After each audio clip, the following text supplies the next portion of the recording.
bagus. Sekarang nanti Mas datang lagi ke sini, bawa surat tugas sama bawa sertifikasi penagihan. Kalau nggak ada, jangan datang, oke? Beredar di media sosial seorang debt collector dari pinjol berdebat dengan seorang ibu-ibu yang berhutang di salah satu pinjol. Dalam video tersebut terdengar dengan santainya ibu ini menghadapi si DC dan mempertanyakan kelengkapan dokumen sang DC yang ditugaskan melakukan penagihan. Alih-alih memperlihatkan, sang DC malah tak berkutik saat sang ibu Sekarang nanti mempertanyakan Mas datang lagi dokumen ke sini, tersebut. bawa surat tugas sama bawa sertifikasi penagihan. Kalau nggak ada, jangan datang, oke? Saya bawa tugas ke sini. Sertifikasi penagihan pun nggak ada. Itu alasan ada itu, Bu. Mas, kalau Mas memang orang penagih, Mas harus punya sertifikasi penagihan. Itu ada. Enggak, kita surat tugas cukup surat tugas kalau di kantor. Tidak bisa, saya minta Iya, 3 itu. Kalau Mas ada 3 itu, datang lagi ke sini. Kalau nggak ada, maaf. Ada saksi, bisa saya laporan ke polisi.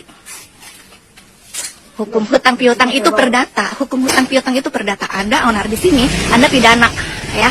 Ini ya orangnya. Seperti diketahui, Otoritas Jasa Keuangan OJK telah mewajibkan para penagih utang alias debt collector dari perusahaan pembiayaan, multifinance, leasing untuk membawa sejumlah dokumen saat melakukan penagihan kepada nasabah.